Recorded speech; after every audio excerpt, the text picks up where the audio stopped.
Hi, this is Jeffrey Warnick, and back Monday at 12 noon Eastern Time. And so that means everybody should be only watching Fein Points. So uh, Dennis had to apologize. He's traveling and not available this week. But always grateful to have, of course, Bruce Fein for Fein Points and Ryan Cristian. Always happy that I always look forward to Mondays. So and the conversation. Um, I think as we are embarking upon, this new, Supreme Court term, really the theme, as basically as Trump has presented it, both in many comments that he's made, and the filings that they've made, and basically, the argument that Trump is making is that his interpretation of the Constitution of Article 2 powers is he can make certain statements, and those statements are unreviewable by any other branch. That's the simplified. I think that's a simplified but accurate description of the arguments he's making. If he says it's an emergency, there's an emergency. If he says it's a national security issue, it's a national security issue, and that he has absolute control over the executive branch. So those are his arguments. He claims they're Article 2 powers, and he claims that not only they're Article 2 powers, they're Article 2 powers that can't even be reviewed, that the court really doesn't have a right to review them, and Congress doesn't have a right to interfere with his powers. And his system of the separation of powers is the fact is he forgets about the checks and balances. He has a separation of powers that don't really have checks and balances, that he basically has a separation of powers that basically is not a separation of powers, it's an elimination of powers of both the congressional and legislative branches. Okay, because that's basically his argument. His argument is them staying out of their lane means once I assert something that's an Article 2 power, they can't review it, and they basically become irrelevant, and the systems of checks and balances basically breaks down, and it does so purely at his discretion. Jeffrey, if I could just interject, and I apologize for the audience here. This is not a new argument. I'm quoting from Donald Trump, July 23rd, 2019. Quote, "Then I have Article 2, where I have the right to do anything I want as president." So he's now putting it in the Supreme Court, but he's maintained this position for at least 6 years. And remember the famous or infamous exchange when he was asked about immigration and did he have to follow the Constitution? He said, "I'm not sure that I have to follow or honor my oath of office." So all he's done is taking arguments that he's already made on other platforms and just told the Supreme Court, "I've already made this and there's nothing new under the sun here." And that's what shows, I think, is more of a danger because this is entrenched. It's not just a calculated effort to win a case. He actually does believe that as president, he is a monarch with more power than King George III over the colonists that provoked the American Revolution. And that's why I call Mr. Trump the counter-revolution against July 4th, 1776. Now, I don't know whether he believes it or not. It's quite honestly irrelevant. I think, I might even argue he knows that he's trying to pretend that him stating things before is now the precedent that makes that allowed today. But can I just stress, I think we all agree how infuriatingly frustrating it is that we even have to debate things like this. Like Trump can stand up and say, this Article 2 gives me the authority to do whatever I want, which completely undermines the very premise of a check and balance and the whole system built. So that's not possible. It's just like you said, it's constitutional illiteracy and in playing on people's ignorances. But, I would argue he knows what he's doing. Ryan, when you say this, does he believe it, what he says? I mean, I think his whole life shows he believes what he says. This is a person who believes that he is accountable to absolutely no one. He's lived his whole life with any sense of accountability to anyone. And he believes that everyone around him serves him. So, and he's been someone who has based his relationship with people on their fealty, their loyalty to him. So that's who he is. It's not like he got elected president and he changed who he is. That is who he is. He's not someone who's ever in his lifetime ever felt, do I need to justify what I'm doing to anyone? Do I need to seek anyone's consent to what I'm doing? You think His whole life shows you that. You think when you get to the presidency at like 60 something, 70 years old, that suddenly you can change who you are? His whole life has been there's been no difference between the Trump brand and him. The Trump brand is him. So that's been his mentality, and how people should ever feel that somebody who's never felt a fiduciary obligation to anyone else, who thinks that the fiduciary obligation is towards him, and he doesn't, and he agrees with that. It's a one-way street. You got to be loyal to him, and then maybe he'll give you some perks because you do a good job of being loyal to him and make you feel good. And and that basically, he's not going to change who he is because. It's not like someone who gets to the office and sits down at the Resolute desk and says, "Gee, you know what?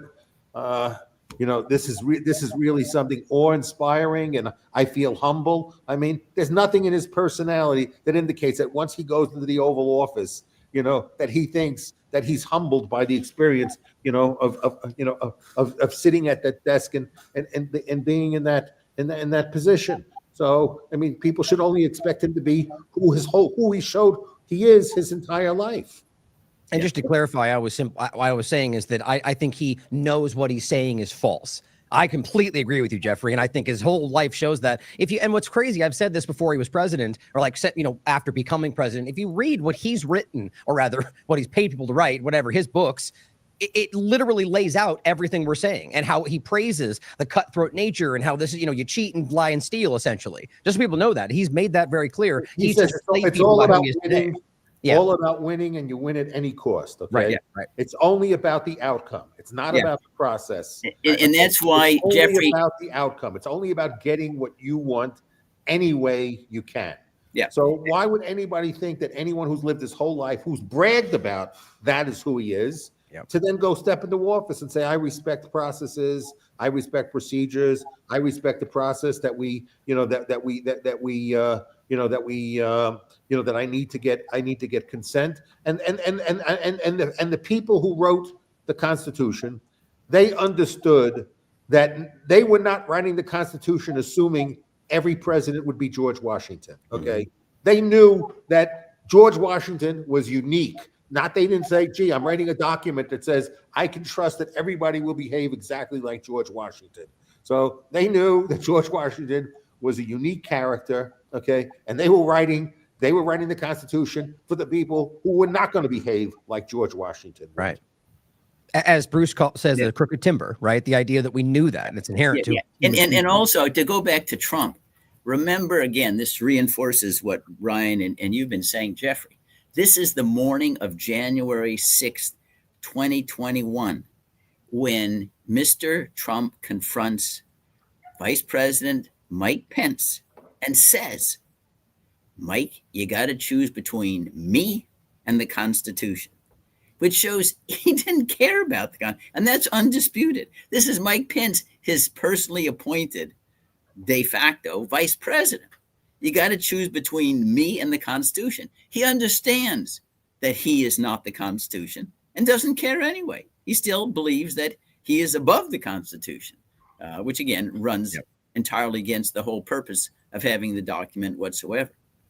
And his actions continue to show this. It's not about him violating it, not being sure, but like to Bruce's point, is that the actions show that he knows what he's doing, like his statement about burning the flag. And the reality that we know this has been enshrined, it's obviously protected act and constitutional, but then Supreme Court continually ruling that. Or in regard to his first administration, he was saying that we need to shut down the internet because people are being radicalized. Some people will say that's unconstitutional. Those are stupid people, is what he says. And he's calling you stupid for knowing that it is unconstitutional. It's baffling to me that people can't see that. Yeah, and the other thing that people seem to be totally clueless about is, listen, if he thinks that he was elected and have these changes, there are ways to do this. You can propose constitutional amendments. You can propose new statutes or whatever if you think you need more authority. And if you really do command the consensus of the American people, it should be pushing water downhill. Right. But people don't understand, it's outmoded, it's back in 1787, whatever. But there's a way to change it. It's just showing that there actually is a consensus for the change, rather than you dreaming and fantasizing that there's a consensus and then just going forward and issuing an executive order that doesn't reflect the sentiments of the American people whatsoever. Well, it's so disappointing to me, and why it should not be common sense that that the people who fought the American Revolution, who filed all those grievances in the Declaration of Independence towards King George, then declared themselves independent, fought a war to assert that their independence, won the war, created Articles of Confederation that seemed to be flawed, but that Articles of Confederation certainly did not say we want to now have a strong central government. And then they determined, well, we need some central government, but not a strong one. So why don't we go back and really, what do we want to accomplish? We want a president with more power than King George. Yeah. Who really thinks that was the intention of the people that wrote the document, was to give the executive more power than King George? Who really believes that was really what the intention of Thomas Jefferson, of James Madison, of Benjamin Franklin, of George Washington? George Washington said, you know what? My problem is I'll go to Washington. Just guarantee me more powers. I want more executive power. Okay. I want the executive to have more privileges than royal privileges. That's what George Washington asked for. So I'm not going to occupy Washington. Well, first it was New York, so but I'm not going to occupy the presidency unless I'm guaranteed that the executive prerogative and executive privileges exceed royal privileges under King George. Okay. Yeah. Who believes that? Okay, but apparently John Roberts believes that. Apparently Clarence Thomas believes that. Apparently Alito, Samuel Alito, Neil Gorsuch believes that. Amy Coney Barrett believes that. How could really anyone go to law school and say the purpose of the revolution was the fact that King George didn't have enough power, and that they wanted to replace King George with an executive that had even more power than King George had? Well, this is why I often bring up that point. The intention of the document, and that's how people understood the document. You're telling me that the American citizens, when they voted to ratify the Constitution, what they were ratifying, what the Federalist Papers were telling people, we've now fixed our government. We all know you don't think the president has enough power. We all know we only really want to have two branches that are phony branches, because because they're only just deceptive, and that we're really going to put everything into the executive branch, and we're just going to have like a phony parliament and a phony court, and basically we just want to have the appearance of a constitutional republic, but really what we want is something that's even stronger than a monarchy, and that's what the Federalist Papers explained to people, and the people said, yeah, that's what I want. Okay. How can anyone make that argument that this is what the American people ratified? But this is why I often bring up the point that there's plenty of that. I think there's a lot of stupidity that we often point out on the show that believe those things. But I think there are the smarter people in some ways in the conversation who are aware that's a problem, but have been convinced by an authoritarian power structure that they have to do this in order to maybe save what they're fighting for. It's just important to always include that, because it's not everybody who just misunderstands this. There's a lot of people that know better that have convinced themselves this is good, and then those that actually just don't care and are seeking power. But there's that important part in there, because we're at a point. The argument is, even from judicial positions, that they somehow think, and there are elements of this that are real, that there's some organized, let's just say leftist terrorist group that's trying to overtake the country, and they have to do this to fight back. And then the left does the same thing about the right. And so it's about the government seizing more power through that. I just think it's always important to include. Yeah, but I agree, Ryan. But I think what takes us back to Vietnam, we had to destroy the village to save it, right? And that's, see what that strategy led to? $1 trillion wasted, My Lai massacre. You're lying to us. A complete disaster. We had to destroy the village to save it. We had to burn the Constitution to save it, which is an absurdity. There are ways to change it. And that's why I point out, unfortunately, the media does not. Hey, if you really have a consensus, you can amend the Constitution. I remember in my lifetime, probably yours, I'm a little bit older, the Constitution was amended within weeks to endow 18-year-olds who are fighting in Vietnam with the right to vote in federal and state elections. Okay, you can do this. And statutes can change. There have been half a dozen constitutional amendments that overcame Supreme Court decisions. So you get new statutes if you think the current statutes don't permit the executive to do. There's a way to do it that shows that you have credibility when you say you have a consensus. But you don't just get to stand up and say, aha, I'm a human weather vane and I know I have a consensus. Really? Prove it. And the way you prove it is to go get the new law or the Constitution amended. And I really, really criticize the media for not confronting, the press secretaries and the executive branch and writing about this. Well, if you think that you have the American people behind you, how come you're not asking for a statute? How come you're not asking for an amendment to the Constitution? What are you doing there? There's a process to achieve this. Where's the indication that the American people are unified behind this position? Show it, And the media just are echo chambers and they buy into this emperor bubble. It's really quite disgusting. I will tell you how degraded I think our society is, okay? This is how degraded I think our society is. I think if Congress tomorrow impeached Trump, okay, House voted for a resolution to impeach Trump. I'm not saying it's going to happen. I'm just saying if it did happen. This is a hypothetical, okay? But I believe my outcome, my speculation is what would happen, okay? So House impeaches Trump. Senate tries him, finds him guilty, okay? I believe if that happened, I don't think Trump would leave the White House, okay? I think Trump would say, I'm invoking the Insurrection Act or something, okay? I'm disbanding Congress, okay? I'm taking over the government. These are communists and radicals and leftists and Antifa and other people have taken over the government and they're trying to take your government away from you.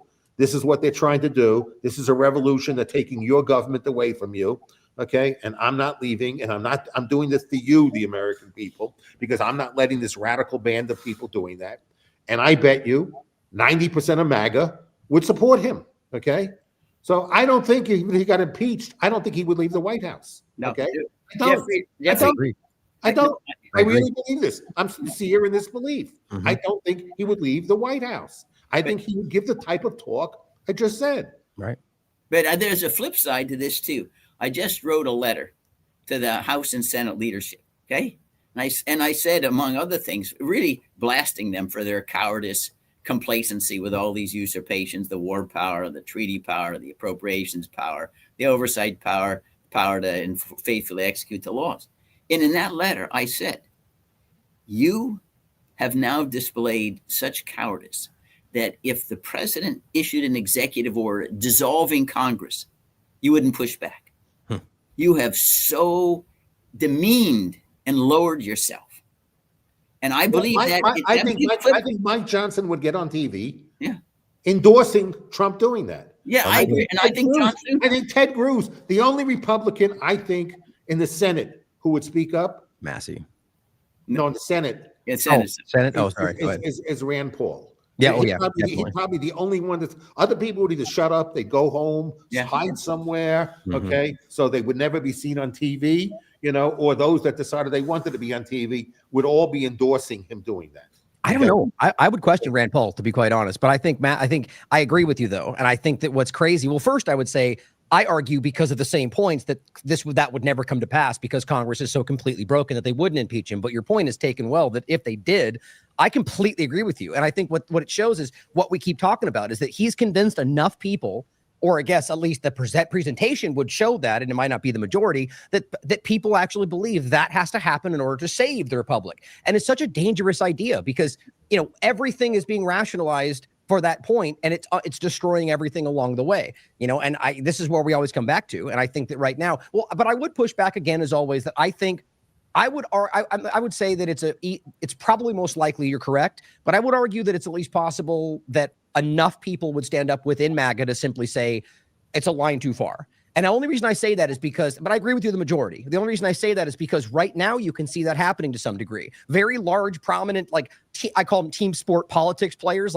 very blind partisans. Some of them are starting to get to call out some points. Epstein list, no one being arrested, and even they are starting to do it. So I just think they're always worth noting that there's a lot of them that are going along with it because they believe, like I said, that this has to happen, but it would be a line too far for them to say destroy the entire structure. But sadly, I agree with you, Jeffrey. I think that's I think the more plausible political hypothetical is what I said. Trump will issue an executive order before they even got to articles of impeachment, Jeffrey and Ryan, and just dissolve the Congress. Says you don't exist anymore. I've declared a national emergency. It's the same way that Hitler got rid of the Reichstag through Paul Hindenburg and never convened again. I agree with if he felt if Trump felt that's good. If Trump felt that he would likely be convicted in a trial, he would preempt that trial. Okay, he would not wait for the conviction. So that's what Netanyahu does. That's what Bukele did.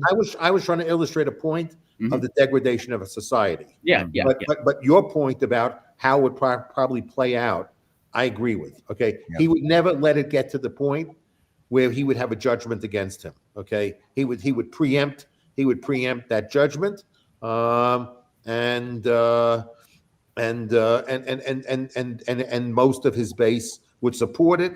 And then the other ones who maybe said, I feel uncomfortable with it, they're just going to keep their mouth shut. They're not going to speak out against it. They're just going to stay quiet. Okay. Probably, And having lived day to day through Watergate and Nixon and impeachment and resignation, whatever else was said, nobody at that time, including me, had any slightest belief that if Nixon, after articles of impeachment were voted and convicted in the Senate, he would leave and that would be the end, right? And that he would not dissolve Congress. Even on the White House tapes, Nixon never was flirting with the idea of, I just won't leave the White House. To show how far further decayed our political culture has become since that was like 50 years ago. Today, you can say we on this program with credibility. I do believe that there's a very, very high likelihood, if not certainty, that Trump would just say, the heck with the Constitution. I'm just going to dissolve Congress. I'm just going to rule by decree. After all, quoting Napoleon, if you're saving the country, you don't do what you're doing is not illegal. He quotes Napoleon, not James Madison, for his Bible as to what the Constitution means. And to have witnessed firsthand this decay is truly stunning.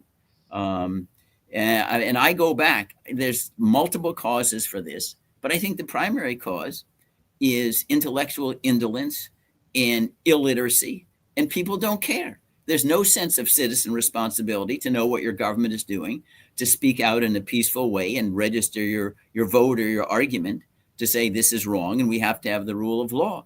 It's just silence, inaudibility out there. In the media, there's no Woodward and Bernstein or anything like that, reporting any of this stuff. There's no Daniel Ellsbergs.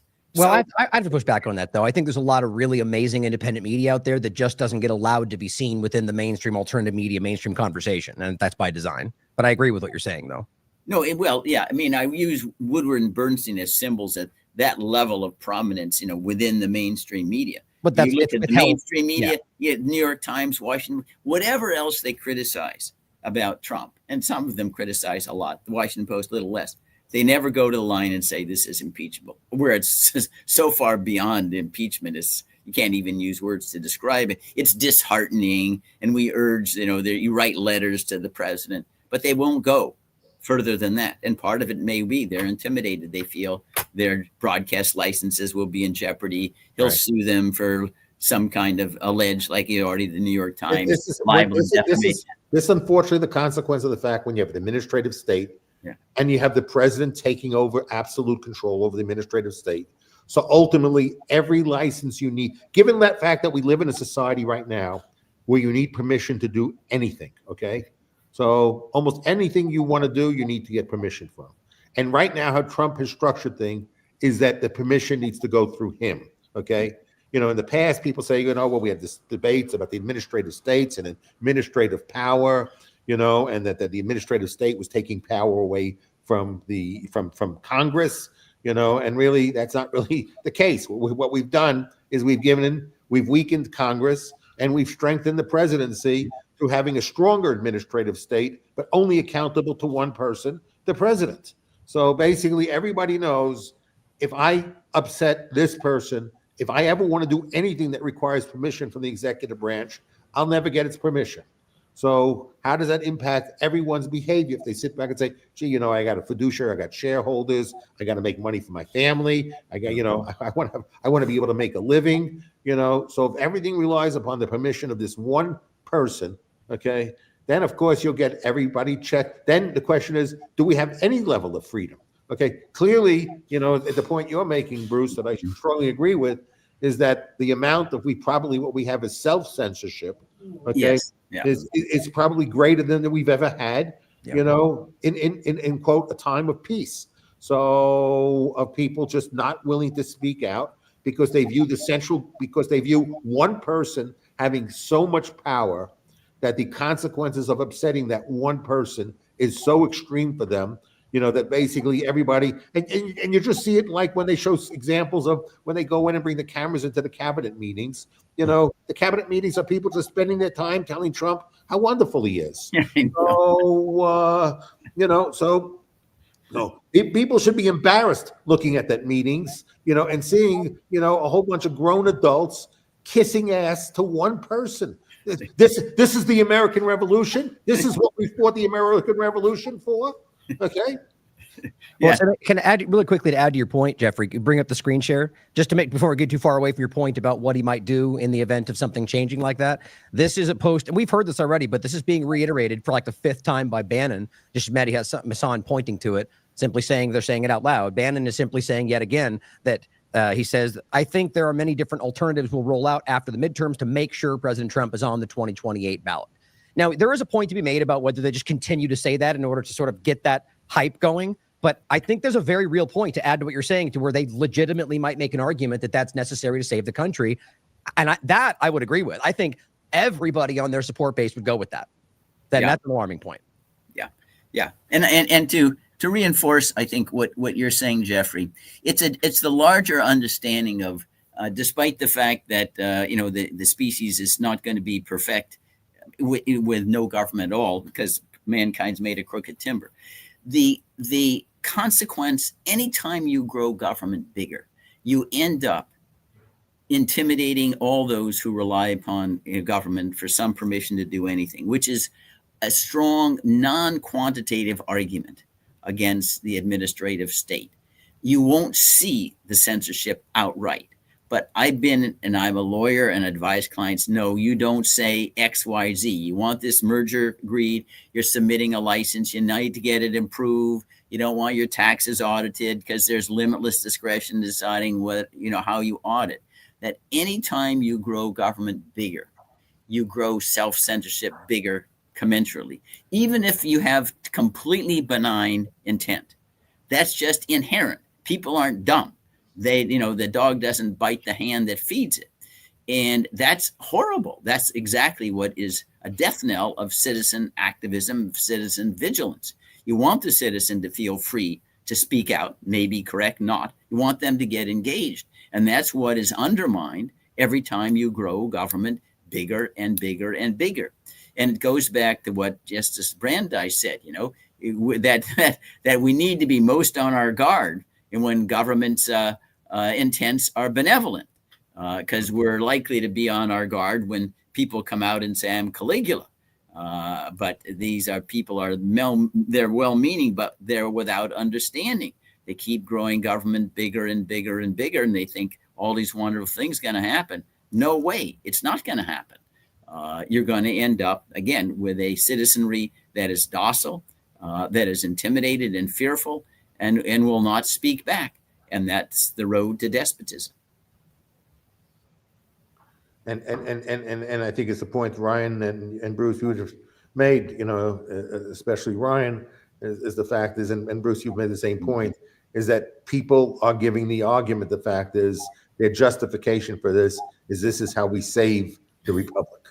So, so that like the words of every demagogue, that's what they're doing, from Hitler to Stalin, to Mao Zedong, to Fidel Castro, to Maduro. It's the worst of the worst of the worst. Use that argument, okay? Yeah, and it goes back, remember William Yeats' famous lines, the best lack all conviction, and the worst are filled with passionate intensity. Right? He's running around World War I. That's the nature. We got to understand. I don't think people understand that the attraction of politics brings in sociopaths. Ordinary people don't crave trying to dominate other people and give them report cards every 5 minutes and tell them how to live their life. Sociopaths do that. Sociopaths come to gravitate to politics. There's some exceptions, but the exceptions are, Mr. Smith Goes to Washington movie. And that is why you have to be on your guard. Be very, very chary. You need to presume sociopaths until proven otherwise. Presume ulterior motives until proven otherwise, because you're going to be correct 99% of the time. And that's why you want to try to keep government as small as possible. With the law, with avoiding the law of the jungle, because the people who are going to be there, they're not going to be George Washingtons. They're not going to be Thomas Jeffersons. They're not going to be James Madisons. They're going to be Donald Trumps. There's going to be Pam Bondys, Hegseths, and others. I named the Biden people, Brennan, these people sociopaths as well. It's not on the Republican side alone. Right. Democrats have their own crazies as well. They may have different ways they want to order you around, but they want to order you around. They don't want you to be able to march your own drummer. And that means, and I think that's why the Constitution, when it was followed, was so successful, because it had a very high threshold of consensus before government could do anything. Exactly. It didn't paralyze government, but the consensus was very high. It wasn't simple majority. It had different factions and different checks and balances. So important. And we thrived. We did that for 100 years.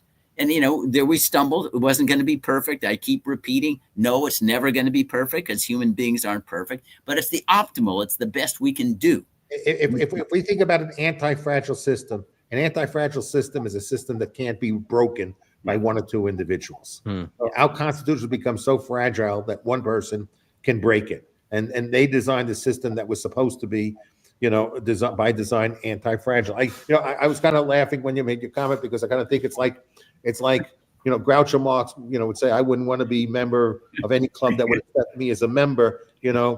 I wouldn't support a club where I wouldn't trust anyone who wanted to be in power for them to use the power right. So we should have extreme distrust for everyone who runs for office. And that's why the system of checks and balances. And you're right. That's why we should have limited government. Okay. That's why ultimately, the word I use, the word, and I still think my description is the best description of our system today, which is a crony, corporatist, corrupt cartel run by kakistocrats. So, we should expect that the outcome of the process would produce kakistocrats. So if we expect that the process will produce kakistocrats, then we want to design a process where the kakistocrats can't destroy the system itself, so that the power is distributed so broadly that it never can be concentrated, so a few bad actors can disrupt the entire system. It was meant kind of like, this is why I say I love Bitcoin. Nobody can come in and corrupt Bitcoin. So you can't get a few bad people saying I want to try and corrupt the ledger. The game theory works out that's impossible to do. I mean, it's if it was possible, people would have used computing power over his last 15, 16 years to try and destroy Bitcoin, and it hasn't been successful. More people are joining in because how anti-fragile it is. So it's incorruptible, okay? And the only system that could be incorruptible is when power is distributed, so no one person is easy to corrupt it, or even getting a coalition together to corrupt the system can successfully corrupt the system, okay? Bitcoin is incorruptible, okay? So maybe someday somebody will prove me wrong, but so far nobody's been able to prove that concept wrong. And I think that what the founding fathers, with the technology they had available to them, tried to design a system that said we're going to get bad apples, but the bad apples will not corrupt the system, okay? They'll just be bad apples in a well-designed system, okay? But as we've concentrated power, this is why, again, I don't understand how anyone could deem the fact that any intelligent human being could think that the more you concentrate power, the more you're setting the stage for being able to facilitate the corruption of the system and the more fragile you're making the system. The anti-fragility of the American Constitution is based upon it being distributed and dispersed. Okay. And if anyone thinks the original intent was anything other than that, okay, I think they're just a liar.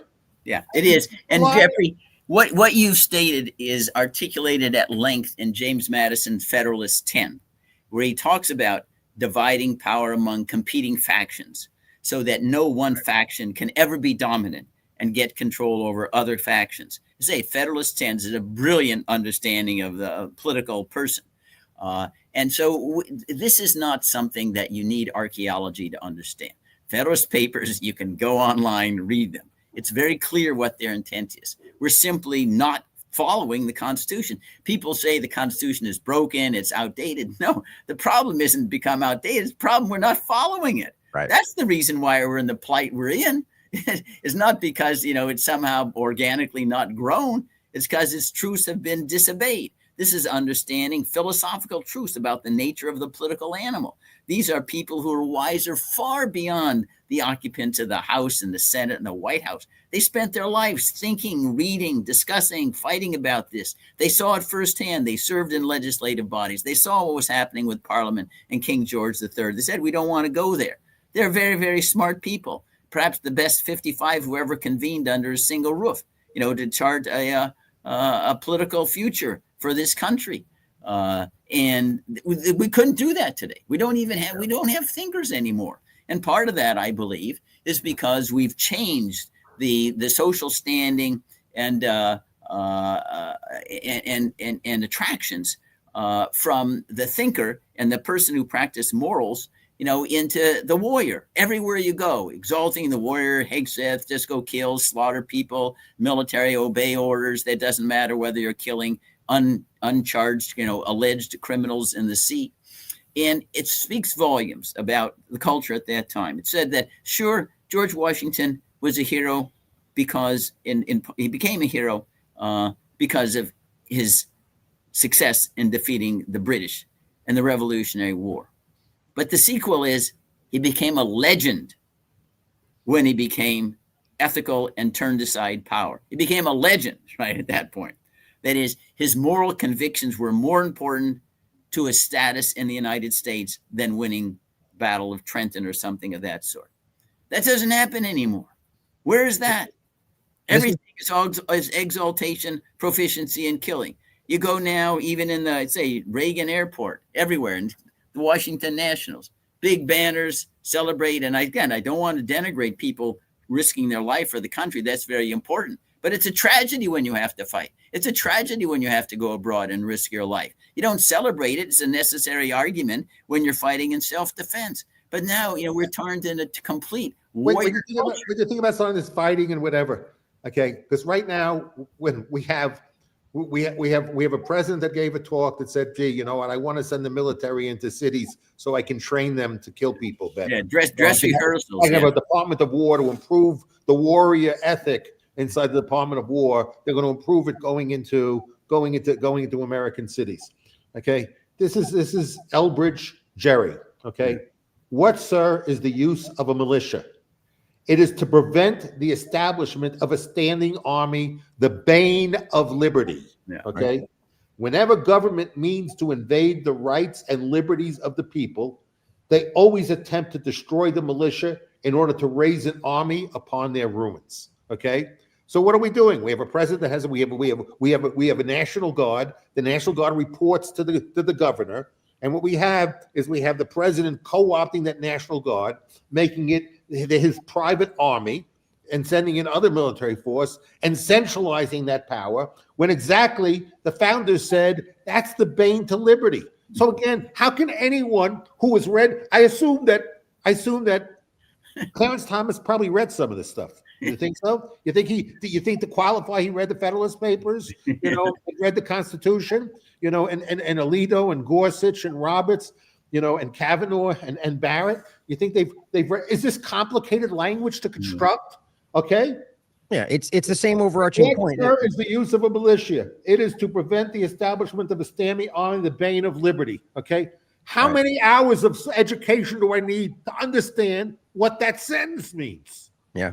No, I mean, again, they either are corrupt or I've rationalized that it doesn't matter for X, Y, and Z, and I think this, as always, it comes down to erring on the side of the principle. And I think that's the larger point with all this stuff. Like, you could play a thought exercise and make what if Donald Trump's administration is actually fighting for the best of intention of the Constitution, and they are fighting some organized network thing, certainly possible, right? And if that was the case and they couldn't fight it through the right channels, couldn't you argue that doing this would be the only way they could? You could make the argument, and even if they were, but the point would be, and this is if you're erring on the side of the principle, that there's no way that would make sense. It's the same thing. You can't break it to fix it because that violates the principle. And that's just the only way you can go forward. Otherwise, it will all be lost, even if they are doing it for the right reasons. Think about how perverse it is right now. Yeah, you have a president who says, I basically want to take every dollar, and the only people I want to pay is my standing army. Yeah. Then I'll disband every other one of government to support the standing army. Okay, what did James Madison say? James Madison said a standing army is one of the greatest mischiefs that can possibly happen. Okay, so that's what James Madison said. What did Alexander Hamilton, the greatest defender of all the founding fathers of a strong executive power, what did he say? Standing armies are dangerous to liberty. Okay, this is what he also said. No disagreement. There was no disagreement about this. Yeah, Jeffrey. Also, no disagreement about this. And yet we have a Supreme Court that says I'm an originalist. I'm going back to the text. I'm going back to what people understood, and what people understood is the president should basically have a budget of spending trillions of dollars of having a standing army. Okay, and the standing army can not only invade other countries, the standing army can actually invade states. And they can do all of this without asking Congress for permission. Okay, this is what John Roberts is telling us the Constitution says. No, but here again, I want to quote. I mean, really, it's hard for me not to be outraged at this stuff. I agree. Yeah, people shouldn't miss the point that Jeffrey's making. I mean, the reality is that's inherently unconstitutional, and they're ruling it as if that's back to the original point. It's alarming. Talk about judicial coup. Very well could be what we're talking about right now. Jeffrey, Elbert Jerry, with words were at the Constitutional Convention, but this is Alexander Hamilton. He's writing in Federalist 69, okay? And this goes to, his commander-in-chief power. And remember, Hamilton was the most vocal proponent of a strong executive. Right. And he says, he's writing in Federalist 69, for any readers who want to get it, it's pretty plain English. The president is to be commander-in-chief of the Army and Navy of the United States. In this respect, his authority would be nominally the same with that of the King of Great Britain, but in substance much inferior to it. It would amount to nothing more than supreme command and direction of the military and naval forces as first general of an admiral of the Confederacy, while that of the English king extends to the declaring of war and the raising and regulating of fleets and armies, all which by the Constitution under consideration would appertain to the legislature, right? Okay. He's saying, wait, all these kingly powers belong to Congress, not the president of the United States. It's very plain what he's saying in Federalist 69. It's written in English. There are not all that many polysyllabic words in it. They're just flouting the original intent. And when you take Hamilton on one side, Elbert Jerry and Madison on the other, it covers the complete spectrum of views of war power. And none of those views included presidential power to go to war. None. The most extremist defenders of executive power said, no, it doesn't include the war power. How can you possibly miss this?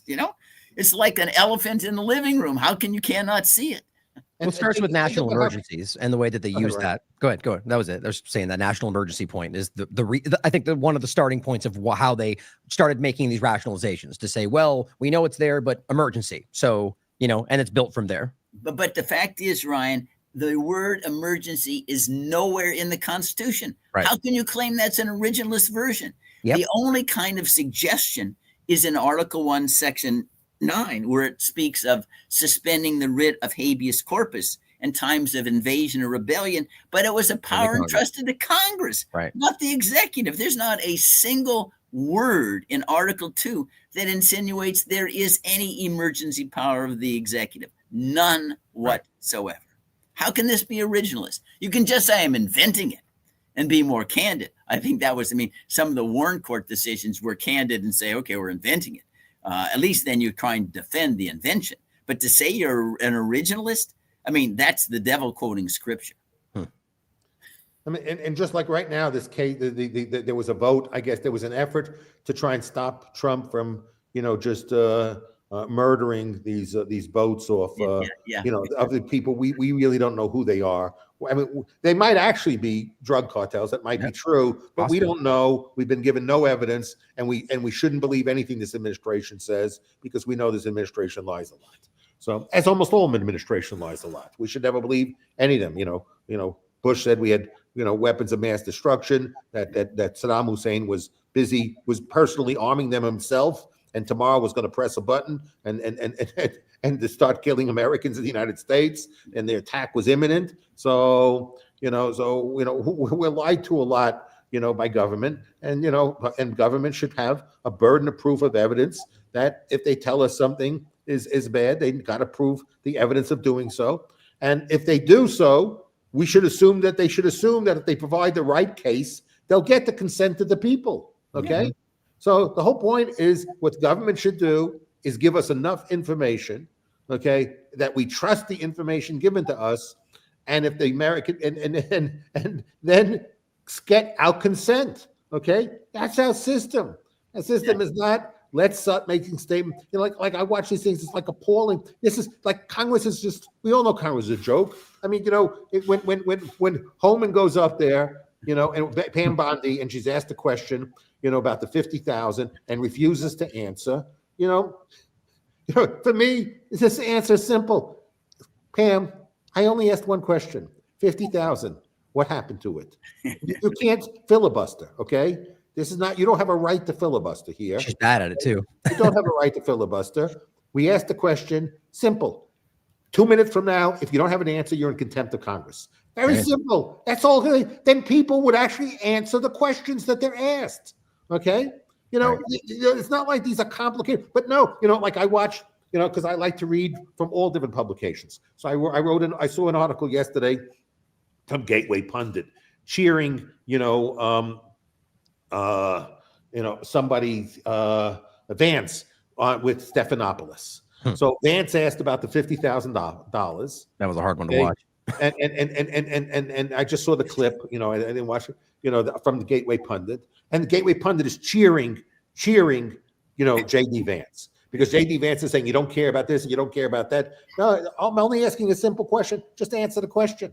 So then when Stephanopoulos made the point is, I'm just asking this question, answer it. And then J.D. Vance tried to talk again. They just cut him off. And they say how terrible it was. No, they should have cut him off. Okay. If you asked a question, okay, if I ask somebody a question and they refuse to answer it, and then they want to filibuster telling me stuff I have no interest, that I didn't ask, okay, and this is my show, okay, and they don't want to respect my rules, I cut them off. I'm not giving them an opportunity to filibuster, okay? I didn't get to invite them on to filibuster. I invited them on that I ask them questions and they answer questions. And if they don't do that, they're useless, and you get rid of it. Anyone who doesn't ask a question that's a direct question, that's a question that's easy to understand, and doesn't answer it, is a bullshitter, okay? And no, we should not applaud bullshitters, okay? I don't care what your ideology is, okay? What kind of a society do we want to have where people, when it just ignore questions they're asked or treat them as illegitimate question, okay? I'm sure the MAGA, okay, are not going to be as generous with asking the same questions to Letitia James, and James Comey. I'm sure they're not going to, when they filibuster, they're going to sit back and say they're full of shit. They're not going to sit back and say, go. You're doing a great job filibustering. You're showing these people, how woke they are. Okay. No, that's not the case. Okay. What kind of, again, this is the degradation of society. What kind of society really embraces the concept that you really should be evasive when you're asking people questions, and that you should just ignore the questions you ask, show no respect for the other person, and just use every opportunity to filibuster people with your own bullshit. Okay. Yeah. This is what we think. This is what we think debate is. This is what we think a good conversation is. This is what we think a good discussion is. Now, I think, Jeffrey, if we want to give the model, whether you agree or disagree with the arguments, is the Lincoln-Douglas debates. The Lincoln-Douglas debates, whatever else they didn't evade the issue. They discussed them on the merits, and I think Lincoln probably won on the merits, but it wasn't evasion. What is the rule of squatter sovereignty? What does it mean to prohibit slavery in the territories? Where does it lead? It was a debate that was highly enlightened with regard to constitutional theories. But I want to go back to Pam Bondi. Can I make a quick point, Bruce, about what you just said real quick? Sure. I just think it's worth noting that it's a lack of intelligence, like you always point out. An intelligent debater could argue a falsehood, could argue the alternative position, even if they don't believe it, and make it a well framed argument. Today, it's like you're saying, it's evasion, it's blustering, it's ignorance. They don't know how to. And look today, look at Vance, look at Bondi, look at the way they present themselves. They trap themselves with their own broken logic. So it speaks to the junior team. I call them. They're just not as good at doing it. At best, their argument is ad hominem. It never gets the merits. Right. Exactly. But what I want to point out, Jeffrey and Ryan, I have for 20 years. I tried to get Congress to exercise its inherent contempt power.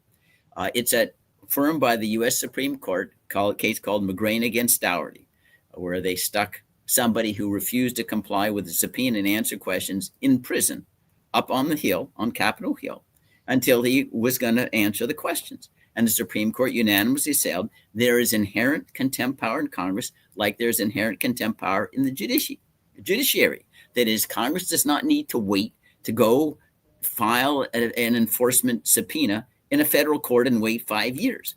They could have told Pam Bondi, as you were indicating, Jeffrey, you don't answer the question, you're going to jail right now, and you're staying there until you answer the question. Okay, so I've gone up there 50 times. Please, here's the case law. Here's your power. You exercised it before. You can detain people there in the marshal's office or whatever. Up Congress got space. Detain them. Don't wait around. They can seek habeas corpus if they think this is improper. Go ahead. Like other prisoners have habeas corpus. They won't do it. They don't even know. I remember a few years ago, I was up at a luncheon on Capitol Hill Club. These were freshman members of the Republican Party that had just been elected. And so I asked one of the new members from Georgia, are you going to use the inherent contempt power to get information out of the executive branch? His eyes glazed over. He said, what's that? The staff would talk to you later. Of course, they never did. And said, what's the problem out there? One of the articles of impeachment voted by the House Judiciary Committee against Nixon was he didn't respond to a subpoena for documents and tapes. That was an impeachable offense. That's the last time Congress kind of asserted its right to demand answers from questions. The power of information, the informing power, oftentimes is more important than the legislative power. But that's an earmark of how anemic and emasculated the congressional branch has become. And they're doing it to themselves. This is something the executive branch isn't doing this to them. Congress is doing it to itself. There's an important point there, Bruce. And in my view, it's because none of them want to accept responsibility.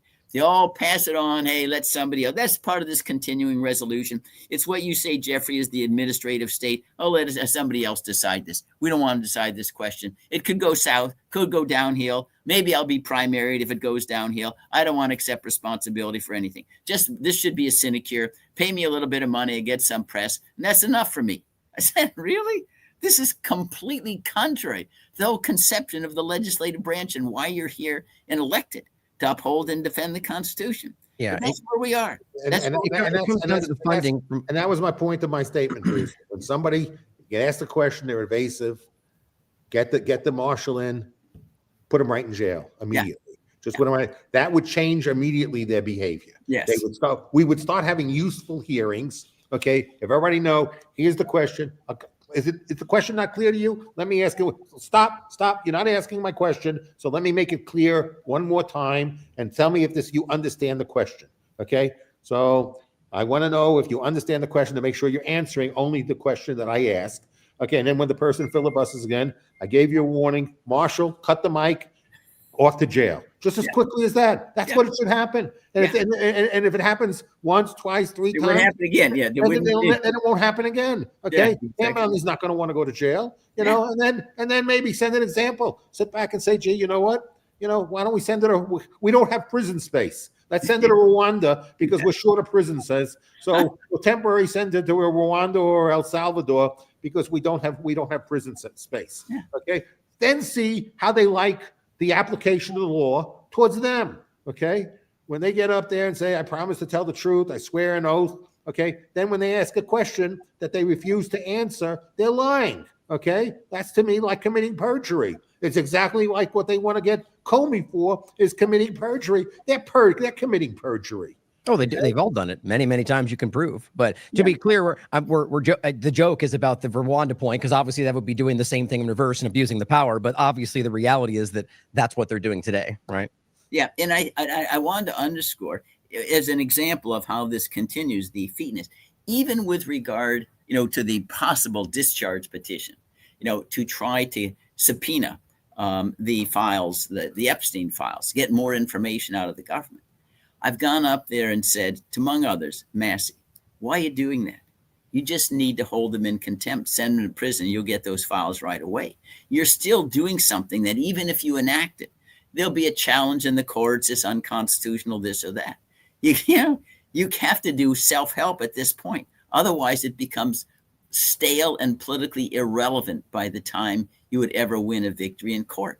They still won't do that. They won't go down that path. Yes, but here's the point again. So we have to understand that, and this is important, we all know this, lobbying has completely destroyed, money out of politics is something we've talked about for a long time. But the reality is that I think you can, I think Israeli lobby, AIPAC is the largest issue, but there's a lot of point to make about big pharma and so on, have lobbied individually to the point to where people in Congress, like the whole NASCAR joke, right, should literally be NASCAR with their brands so you know who's actually controlling them. And so I think this is where this began to break down. But I think over a long period of time, whether it's foreign governments or just lobbies themselves, realized that wasn't enough. Why? Because the system was built, even if you own every one of them, they have vying different interests. And so the system checks and balances itself. So that's why it's become something much more nefarious. And I think that's the way to look at that, is that what you're talking about is important, right? But it's been so individually broken that will never be allowed to take place, right? So this is where we need, legally, from the legal reality, Bruce, is it possible outside of a congressional situation that one of these politicians can be legally held accountable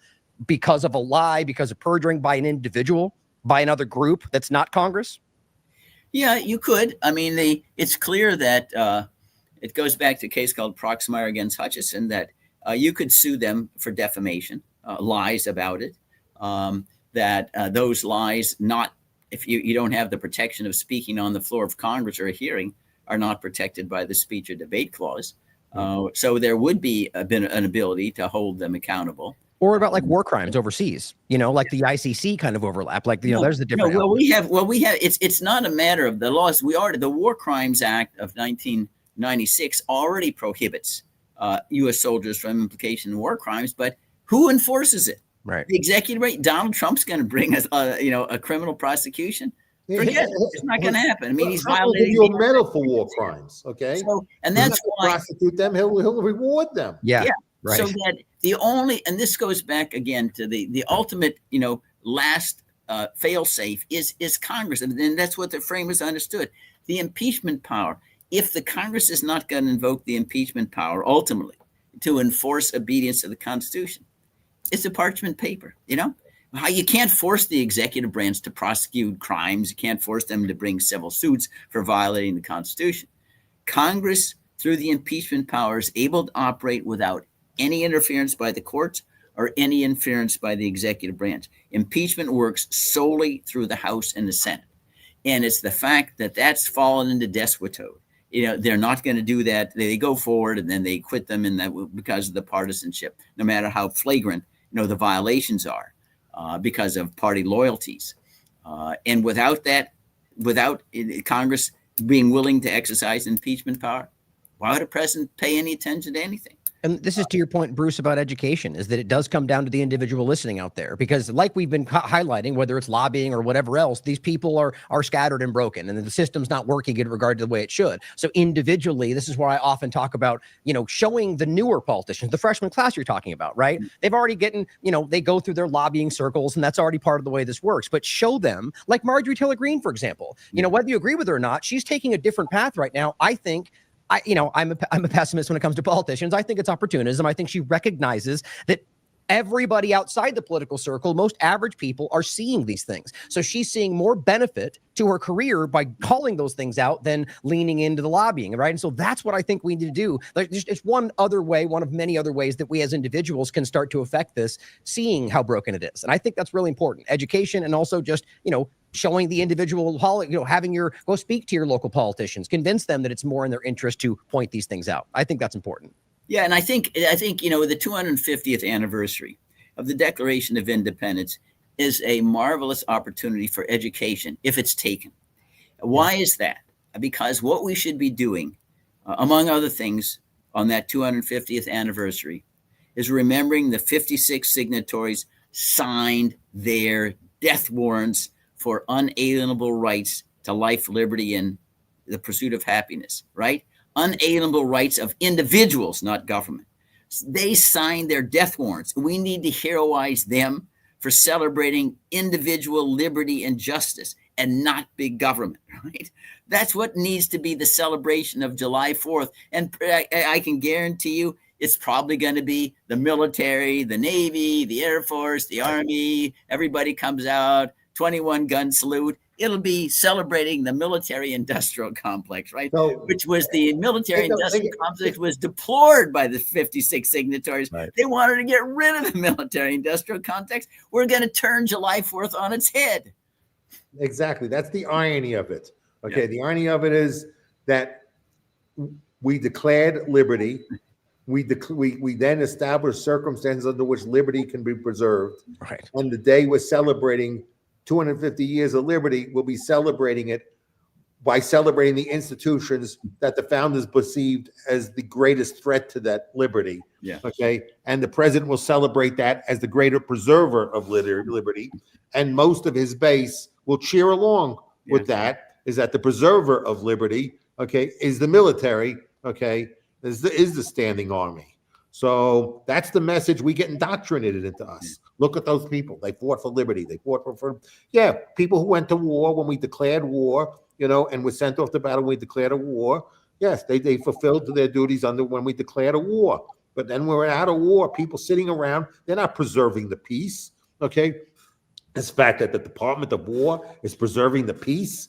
Okay. So, but that's the brainwashing is, here we have, look at our bill. Let's pull out these nuclear weapons. Let's show these missiles and nuclear weapons and hypersonic stuff and whatever, and all our cyber warfare and all that type of stuff that we're engaged in. And this is what the founders' vision was, that we would actually build as Bruce said, as a military industrial complex. That was the purpose of government. It was not actually to have the standing army being a bane to liberty, but we're actually going to enable the standing army, and we're going to make the whole government about supporting a standing army. I mean, this is such a perversion, and this is the type of perversion that is done by emperors, done by people who think about an empire. Okay, this is not people whose thought process is individual liberty, the sovereign individual, the person who values individual liberty, personal freedom. This is not what they celebrate. Okay, the person who celebrates this type of stuff, okay, are demagogues, are authoritarians, are dictators, are despots, are tyrants. Because what do they celebrate? The use of force. Okay, that's what they celebrate. The use of force. Not the force of the mind, not the force of our intellect, okay? Not the use of the pen, but the sword. That's what they celebrate, okay? Yeah. They don't celebrate the pen. So now, what do we think? Thomas Jefferson, you think he was celebrating the pen or the sword? You think James Madison was celebrating the pen or the sword? What were they celebrating, okay? Well, we know that they were celebrating, in John Quincy Adams' word, the march of the mind over the march of the foot soldier. That's his words. This is on July, and ironically, he delivered them on July 4th, 1821. Now, also, I want to repeat what I mentioned earlier. George Washington was elevated from a hero to a legend, not because of his war accolades, but because he turned aside a crown and he left voluntarily the White House. He didn't want to be there. He sacrificed. He didn't take any salary while he was president. That's what made him a legend beyond what he accomplished on the battlefield at Yorktown or otherwise. That was the spirit, the ethos of the United States at its founding. And we have turned it on its head. We no longer celebrate, people don't become legends because they have an ethic, because they have self-sacrifice. What was Trump's attitude? You're a sucker, if you gave your life in World War I. He looks at all those grave sites on the beaches of France. And he's the president of the United States, elected twice. And all that, we don't know exactly how, cultures decay. Maybe a contributor was when the Soviet Union dissolved, we became much more arrogant. We won the Cold War. We must have angelic DNA. We don't need to think anymore. We just automatically will win because we have power and can control the whole world. Because remember, after the Soviet Union dissolved, Jeffrey and Ryan, then some committee headed by Wolfowitz and Cheney said, we need to become so powerful that no person, no country in the world can do anything that we don't want them to do.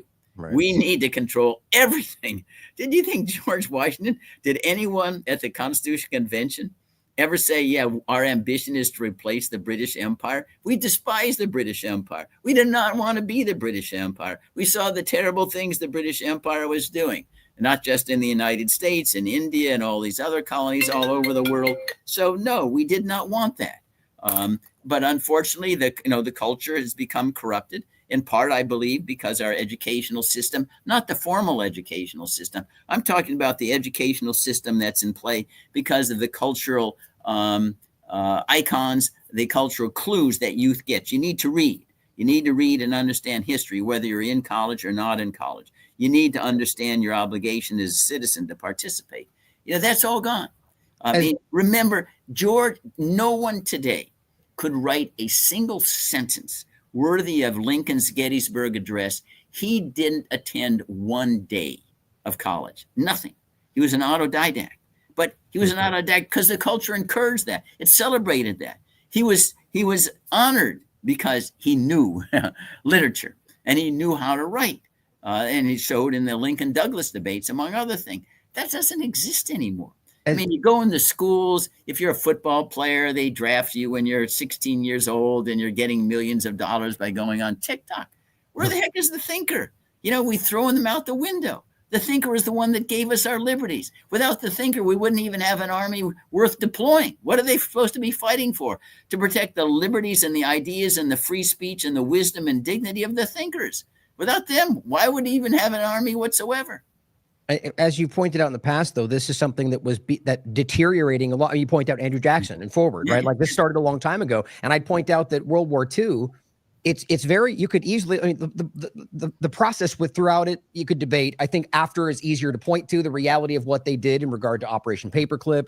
Dr. Ishii in Japan, like literally absorbed like the worst parts of what they claimed they were fighting. Now, does that mean that they were always bad? It's hard to tell, but you can easily see that they, at that point, you frame that well, that they were like empire. I see the ability to do that. And so when they made that choice to literally absorb the experimentation and the terrible things that were being done by the groups they were fighting, that's a very clear stepping stone right there. And I think ever since then, it's just gotten more and more intense, but as you pointed out, it happened a long time ago, but it's an incremental thing. And as we're talking about today, we can make these differences. It's not going to happen like that, but we need to incrementally work this back. And that's the only way we can bring it back. And the propaganda, Tom Brokaw, the greatest generation. In World War II, you locked up 120,000 Japanese Americans. I have a monument to them 3 yards outside my offices across the street. All the concentration camps. I've spoken to these people, survivors, family members. They were told, you have no opportunity, to even hold your possessions. You're going off to these concentration camps. There was no evidence. The evidence was that there had been no cases of sabotage or espionage, 0 cases. And that was proof that they were plotting treason, according to General DeWitt. That shows you how mindless and hysterical, the American people were at that time. Part of it was just the bigotry against Asian Americans who couldn't become naturalized until 1945. But we even have the highest levels of the Justice Department then said the following: to the Occidental eye, all Japs look alike. We can't follow them individually. Even J. Edgar Hoover, the FBI, said that's nonsense. But they all were capitulate. They all lied to the U.S. Supreme Court. Oh, we can't do individualized determinations because the Occidental eye can't distinguish between Japs. Seems familiar today. And that's the greatest generation? Really? The greatest generation? Come on. And we were trying to, the Supreme Court then at least give some pushback, not there, but on the flag salute, we wanted to make little kids, you got to salute the flag. If you can't salute the flag, we kick you out of school. Really? That was our ethos at the time. And again, I don't believe in just all happened all at once. I stated it was increment, but it was all in one direction. Gets worse and worse and worse. And now we're at the apex of stupidity and ignorance and despotism. Well, I'm a big believer that when you have power, when you have authority, the more power you have and the more authority you have, the only way to align incentives is that if you exceed that, exercise bad judgment, whatever, is that the more power you have, the more consequences you can create for third parties, the more consequences those third parties should have to take actions against you. If you breach, act negligently, act incompetently, whatever. So, I've insisted, that I would like that once somebody's running for office, that they state as a condition for running for office that every statement they make and every talk they give to a public, a town hall or whatever, that they are basically speaking under oath, so that if they end up lying, any citizen can bring a case of perjury against them. Okay, then they'd be more careful about what they had to say. So it's very simple. If you ask people a question, just like the same thing they expect when people come to Congress and testify, is you ask people a question. If they don't answer it honestly, you have the right to accuse them of perjury, even though they don't use that right as much as they should, because people should not have the right to come and lie to the American public, because it's not the bad act is not lying to members of Congress. The bad act is lying to the American people. Okay. They're just lying to the American people at a congressional hearing, but their real audience is not the members of the Congress. Their real audience is the American people. They don't have a right to lie to the American people. They can't go up on the hill and lie to the people. And someone running for office doesn't have a right to go to a town hall and say a lie and say things that they know are lies. And we know that they make statements that they know are false. Okay, we know that they're constantly committing perjury, and that they can commit perjury without consequence. Okay.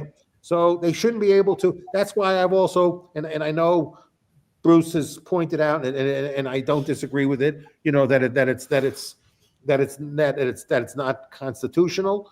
I think the Citizens United case has to be reversed. I don't view. If you can't vote, if you're not a person from the middle of the road, you shouldn't be able to influence the political process. So if if a CEO of a company, a CEO wants to write a check, okay, let the CEO or the CFO or the CTO or the CMO or whatever title they have, let them write checks, but they shouldn't use shareholder money, to write checks for political causes. They should not be able to influence the political process if they don't have personhood with respect to being able to vote. And I think that's really corrupted the process. And I know this is, again, Bruce is right, it's not constitutional, but I really don't think anybody should have. I would amend the Constitution. I'd amend the Constitution so that the only people who can make campaign contributions are people who are affected by that. If I elect a state senator, the only people in that state are the only people who could fund that election. Okay, if it's a congressperson, only people living in the district. So only people who have the right to vote for that person, okay, should be able to give them money. Then they have to appeal to the people. Then they're not appealing to other third parties who can fund their campaigns. Then they have to be accountable to the people who vote for them in an office, rather than because that's where they're getting their money from. They're getting the money from the people who can vote for them. They're not getting the money from the people who give them money so that they can run on. And if they're not popular with their own local people, they won't be able to get the money from their own local people. They shouldn't then have to rely upon people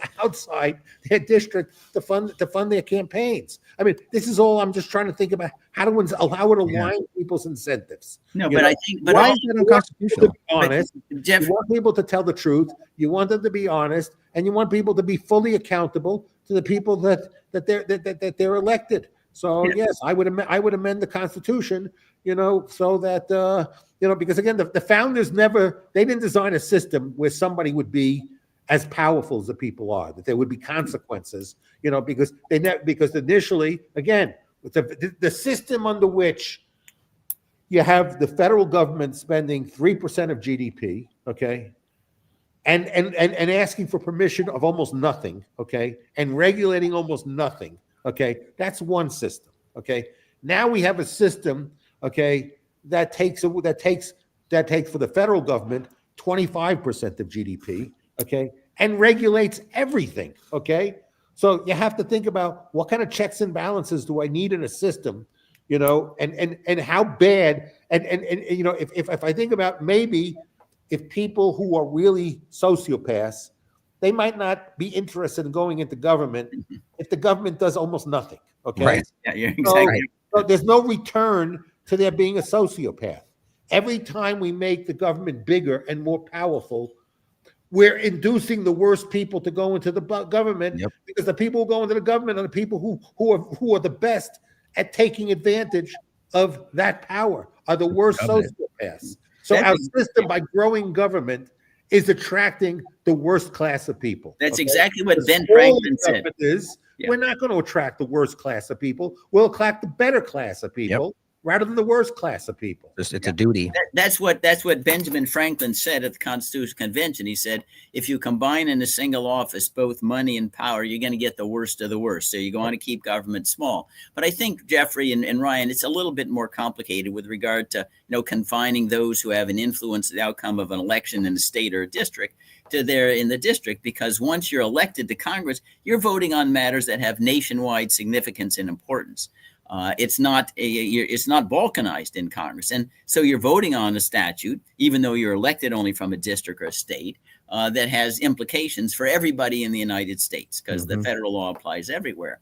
And that's why you could see where somebody who's not living in a state or in a district would have an interest in see who's going to get elected there, because their vote is going to have reverberations outside the district. They're not just elected as a municipal, councilman or a mayor or something like that. And that's why it makes it a little more complex.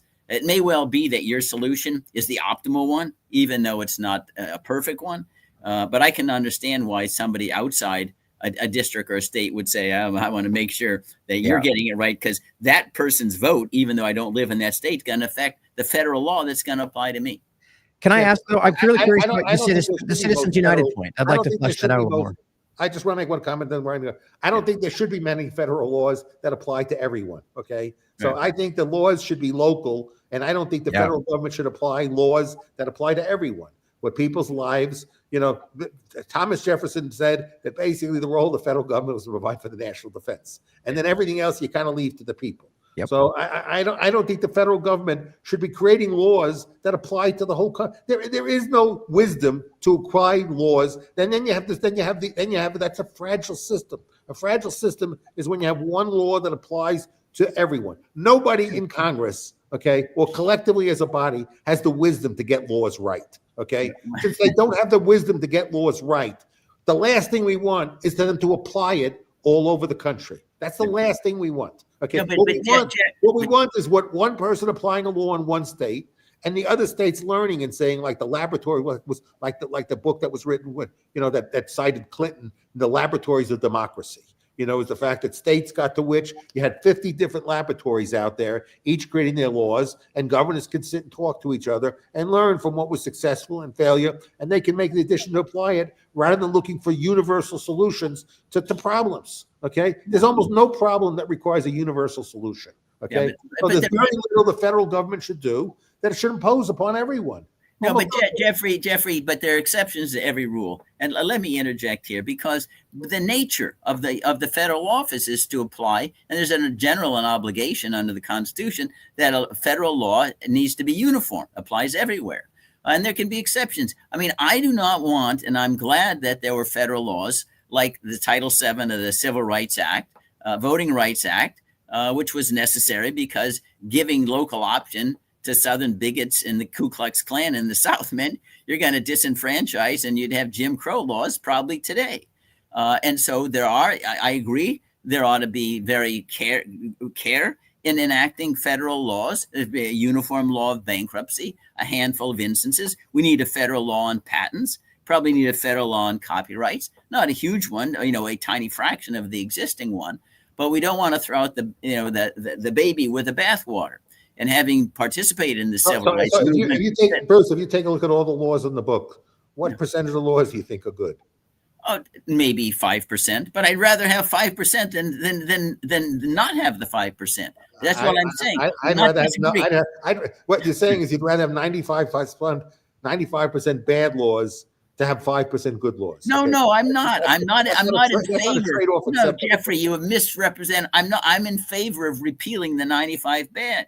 But you could imagine that if you're a black person, even if you're part of the 5, rather than living in degradation on Jim Crow for another 100 years, you'd say maybe they'd have a different view.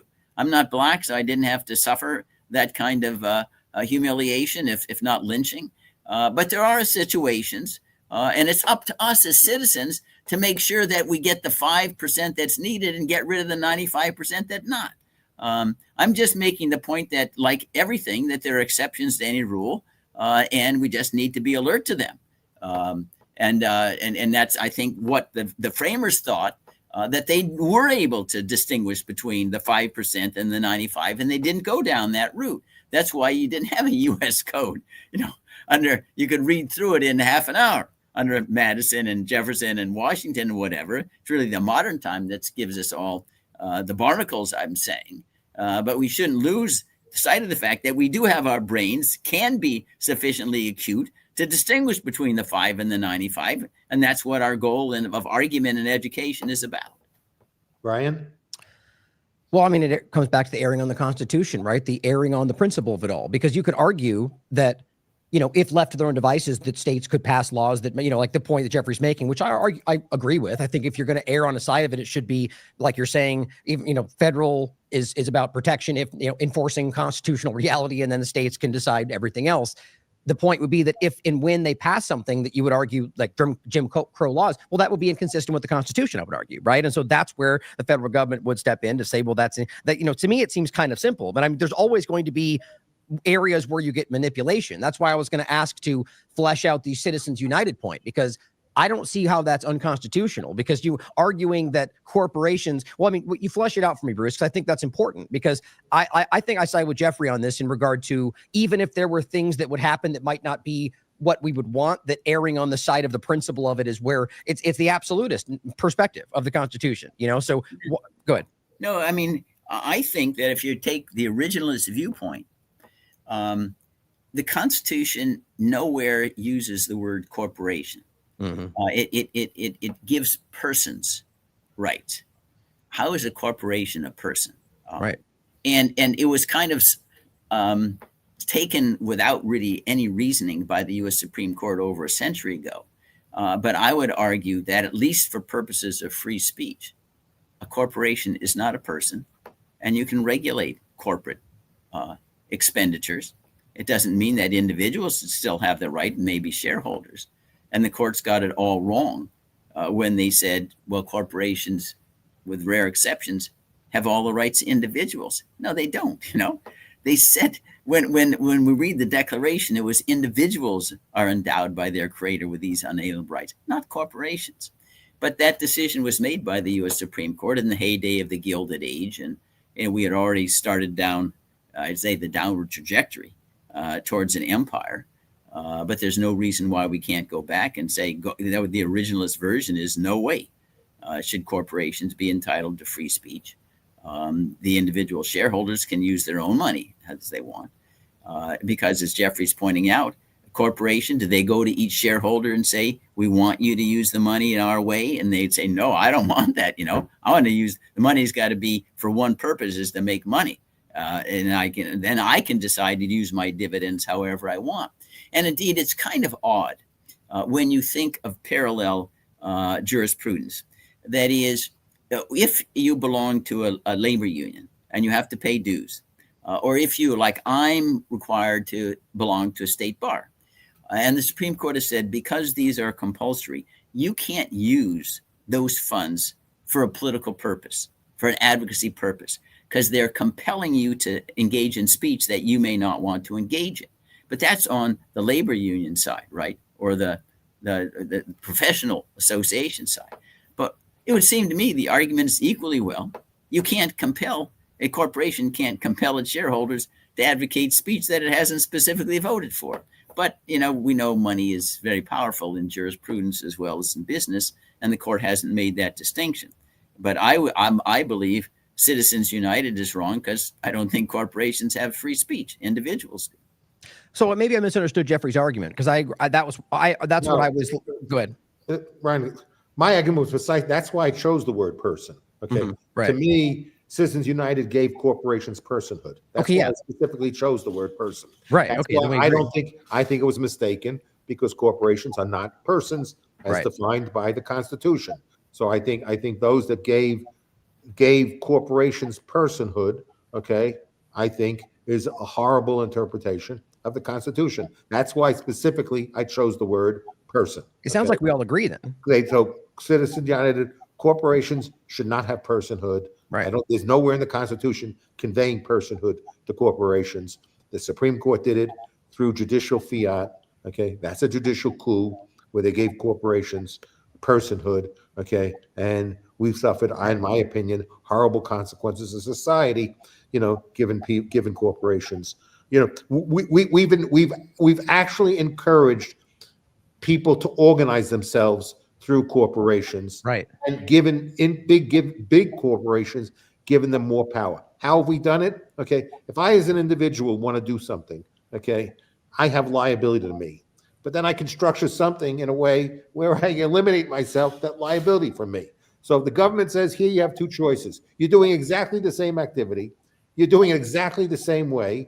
The only difference is you use one legal structure over another legal structure, and based upon your choice of legal structure, even if all the activities are the same, okay, the liability is different and the tax rate is different, okay? Is this a process of a market processes and contracting, or is this basically the government encouraging people to engage in economic activities through certain forms, that the government can have some level of control over one way or another? And then the government says, okay, I want to organize activities through corporations because I don't like dealing with decentralized. I want centralized power because then I have less people I have to influence, okay? Then I have agents working on my behalf. I have people that are proxies representing my interests, okay? I've created a preferred entity, but that preferred entity depends upon me, okay? So now I've created a relationship of interdependency, okay? So, which is good for me because then I know I can control these people, okay? And in return, they have also more influence because they help keep me in power, okay? So this is what Congress has built by the establishment of principles where your liability regime depends upon how you organize your activity, not the activities themselves, okay? The tax regime depends upon how you organize activities, how you organize the corporate entity rather than the nature of the activities themselves, okay? And the power you get to accumulate, is also a function because of the fact that you're given personhood, to these entities. So you've created all this incentive structure to produce this outcome. The government wants big businesses, and the government wants big businesses that come and say, let's figure out the deals we can cut together. Okay? So my question was, why would it be unconstitutional to turn that over? A lot of money, and I'm going to give you these perks. I'm going to prevent barriers to entry. I'm going to give you tax breaks. I'm going to do all these things for you, and in return, you're going to keep give me the money that keeps me in office, so I can keep on doing all these things for you. Okay, this is the system that was designed through allowing allowing a certain type of organizational form to give you benefits that you couldn't get if you did the same level of activities through a different organizational structure. So clearly, the government says we want to see activities organized this way, not because the market wants it. It's we're basically creating rules to create the outcome we want, not market process, not done through voluntary contracts between voluntary parties. Okay, so Jeffrey, I want to underscore the corporate personhood decision was well before Citizens United. yes. They took it to a new level, but it goes back to 1897. So the error is long-standing. But I certainly agree that if you really want to take the punch out of Citizen United, just get the citizens just vote in members of Congress who are not going to give out rewards based upon corporate status. The reason why the corporate money, the huge money, why we saw collectively, I believe, on Trump's inaugural platform in 2025, over $1.2 trillion net worth of those who are sitting on the platform, is because the government controls so much of how much profits those companies make, whether it's Meta or Apple or Amazon, you name it, Miriam Adel with the casinos and everything else under the sun. If you reduce the government size and limit it to the way that I think all of us would, there wouldn't be any campaign finance issue whatsoever. How many dollars do you think George Washington spent to get unanimous electoral votes twice in his first terms? Nothing, maybe a penny, right? He didn't spend anything. There wasn't an incentive. Who's going to make contributions? The federal government was relatively tiny. You didn't have any really contracts, maybe a little bit. A publisher would publish the laws that were enacted or the annals of Congress, but that was it. And that's why there is a cure for Citizens United, and it doesn't require an amendment. Just get government out of the business of affecting people's bottom line other than creating a free market. The problem is the money would go away in 5 seconds. The problem is the government is so big and has doled out benefits so efficiently to keep power is that it's hard to build a constituency to counter that. This is the problem. But why would it be unconstitutional? They've created aligned incentives to a point where basically they've done a good job of aligning incentives to keep them in the power that they have. So they're very, very good at incentive alignment to keep them in power and to give them more power. Okay, because again, as you pointed out, as we've all agreed to, and as Benjamin Franklin stated, okay, the more power you give to people in government, the worst type of person you're going to appeal to enter government. Yeah. So now we're having, the worst type of sociopaths entering government, and these worst sociopaths are effective at being sociopaths and accumulating power for themselves, and they're more expert than society at large. So it's hard for society at large, to really counter that. I mean, you hope that they would, but basically, they're disadvantaged. They have no power. It's more difficult for them to get organized. The people in power have made it more difficult for them to be organized, and if they do, maybe they'll be gerrymandered, or some other consequence will be due to dilute their power to the extent that their power threatens the existing power structure. So I'm not very. This is why I continue to support anarchy. Okay, to me, anarchy is better than tyranny. Okay, if I have to choose, if I believe that a libertarian model was sustainable, minarchist model was sustainable, if I believe that was not only something we could have on day one, but would still exist 100 years later, then I would support that. But I think ultimately our history has shown that we've gone from liberty to tyranny. Okay, so I think we're more tyrannical than the people we liberated ourselves from.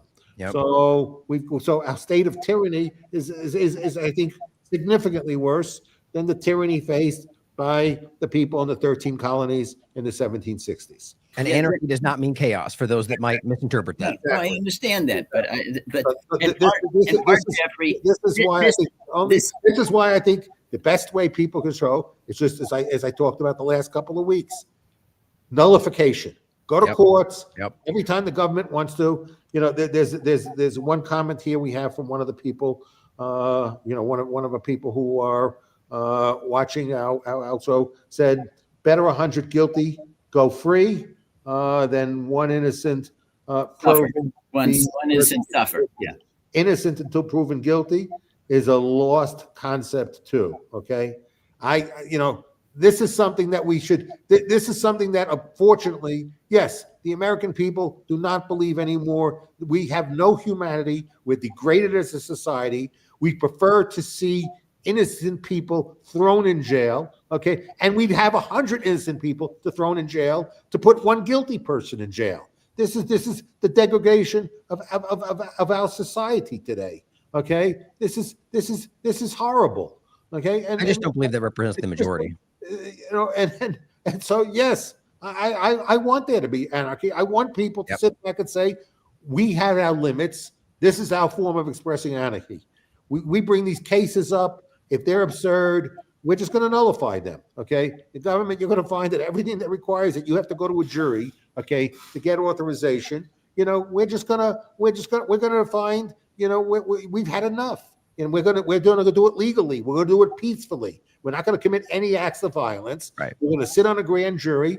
And if we listen to the circumstances and we think this is an abuse, okay, and even if the judges won't give us instructions that if the government is doing malicious prosecution, we're not going to tell you that the government is using malicious prosecution. We still want you to form a grand jury and indict them. Even if I'm sitting and paneling this, and I can listen to the argument and think this argument is absurd, but I'm not going to give the jury instructions to sit back and say, well, I think the government's abusing power. That the jurors have the right to say, no, we're not letting you abuse power.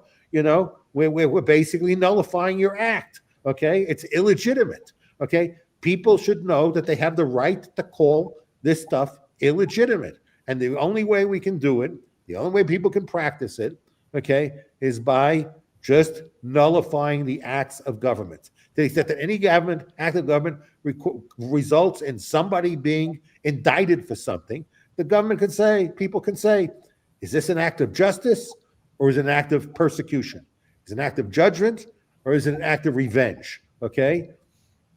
But that's already, Jeffrey, that's already what the attempt is to persecute people, you don't like, but you only apply it selectively. And if you're only applying it selectively, is it legitimate? The selective application of the law, is that legitimate? Okay. And that people should say, if the government is doing this, and we have suspicion that the government should doing it, that we should just nullify it. Okay. I think this is our only hope. Our only hope is we begin to nullify illegitimate from both sides. Okay. If we think any prosecution is driven by politics, okay, it's not something that would be universally applied to every person, but applied to one group as opposed to another group. If we think there's any prejudice, bias, selection bias involved in the process, we should just nullify it. And if we nullify enough cases, people's behavior will change. They will stop bringing these cases that they know, because they'll be embarrassed. They'll run for office saying, look, here, the person who will run saying, look, this person brought 100 charges, as attorney general, and 99 of them were rejected by the courts. Okay. If they did that, nobody who would run for office saying, you know what, every case I brought was nullified by my grand juries or the juries. Okay. If I'm a prosecutor, you'd start seeing less of these cases being prosecuted. You'd see more respect for law. You'd see more respect for protecting the innocent. Okay. And because the jurors are protecting and not allowing this stuff to stop. It's only going to stop when we say enough. Not. We're never going to elect anyone, okay, who will do this for us. Okay, right. We have to do it ourselves. But Jeffrey and Ryan, that is what the law already is, although it's more what I would say in the subtext than the text. There's no doubt that juries, both grand jurors and petty jurors, have an absolute right to refuse to indict or to find not guilty for any reason. They don't have to disclose it. You can't force them to ask about what their deliberative process was. It goes back with regard to the invidious classification or selecting out targets for prosecution. Yickwo versus Hopkins, a very famous Supreme Court case over 100 years old. If you're selecting people for some invidious, illicit purpose for a prosecution, it violates the equal protection component of due process.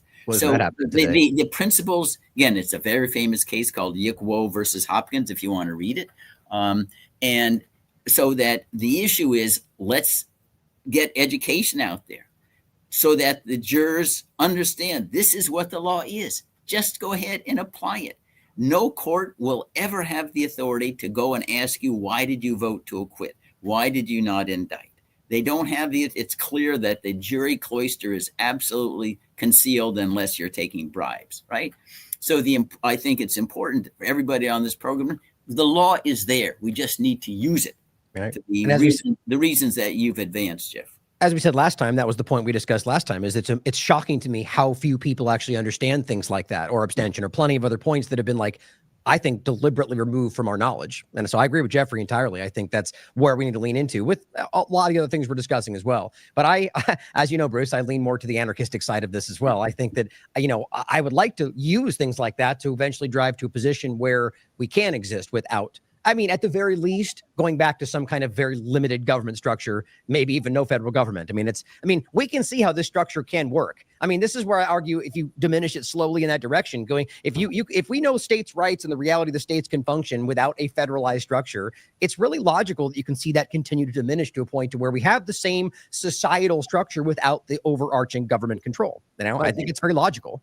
If I'm Letitia James, I'm asking Bill Pulte to come and testify. Yeah. And I'll say, Bill Pulte, you looked at my files, okay? Did you look at just a few people, and were they all Democrats, or were you looking at everybody's files, okay? So if Bill Pulte was just hunting for Democrats and hunting for certain individuals, okay, he should be in jail, okay? He should be in jail, okay? Congress should put him in jail, because that's not his job at the FHFA, okay? Is to hunt down Democrats, okay? To find people who might have done something wrong. He should be in jail, okay? And then whoever decided to prosecute him, Halligan or whatever, if Halligan didn't say, okay, Bill Pulte, you did this stuff, you gave us information, walk me through your process. I want to make sure we're not persecuting somebody. If she didn't do that, she should be disbarred, and she should be fired, and she should be impeached, okay? Because we should demand justice. This is not justice. This is targeting people. Yep. And then as I read the facts, okay, and maybe there's more facts to be revealed, so I'm not saying that that people should rely upon everything I'm saying, but from what I've read is that she only had rental income for a certain period of time. She didn't claim it as a primary residence. She changed it as a secondary residence. It was used by a family member for most of the time that she was not collecting rent, and apparently there was a rider allowing her to rent it out, okay? So it's not clear she broke any law. So given that, for them to sit back and say she treated the system, and then the estimate is over the life of the loan, that if she had represented honestly, is the claim made, that this dishonest representation over the 6-year period of time, whatever it is, has saved her about $18,000. So it's a few $1,000s a year. Okay, so what they say is she created this whole fiction to save a few $1,000s a year. Okay, she didn't claim it as a primary residence. Seems to be the information from this particular indictment. Okay, I don't know if other indictments will follow, and maybe other indictments will have more merit. So she might have done bad things. I don't know. I'm saying we're referring to this indictment. On this indictment, she had a rider to the contract that it seems that's been reported. Okay, and the rider allowed her to rent it out. She had rental income for only a certain period of time, and she reported the rental income when she had rental income, and it was used by a family member. And the application she had didn't require her actually to go visit to be there. It just meant it was a use that could be used personally for her. It didn't mean she had an obligation to spend time there. So, given that fact, then the question is did she really concoct all this to save $3,000 a year? Okay, was that her intention? Was she sitting down planning all this stuff to save $3,000? Because that's the burden they'll have to meet, with the jury, is that she sat back and said, gee, you know what? If I do this, let me go through the calculations, and here's my plan of doing all that stuff. It sounds to me that's going to be a very hard case to prove. I think it was designed to fail. No, And that no, may be something. Really quickly. I think that these both Comey and James are designed to fail, and that's coming from a nonpartisan perspective. I don't think these people are ever held accountable, but I would argue I think both of them have committed crimes that they should be charged for. But that is not going to stick, and I think it's designed that way. Same with Comey. If you look into it, it seems like it's clear it was never actually going to happen. But I think both of them should be charged for different crimes. But I think it's about creating the illusion that he's going after these people, so he can then frame the law as a Democrat.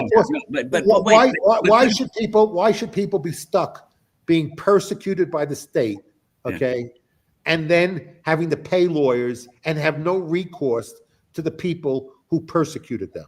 Okay, they should be able to get money from the state, and they should be able to go after the people if it was clearly shown that this is an act of persecution. Yeah. Okay. So if this was shown that Callaghan came in, or whatever her name is, Lindsay Halligan, whatever, that she responded because she wants to please Trump, and this is all about her doing what Trump wanted to see done, and Trump didn't really care about the law. And also Pulte, all he wants to do is please Trump. So what they want to do is hunt down enemies. What they said they want to do, either indict people or shame them. Okay, but they're hunting down people who are their enemies, and they're using government to hunt down people who they deem their enemies. Okay, enemies of the state because because Trump doesn't like them. That makes them an enemy of the state.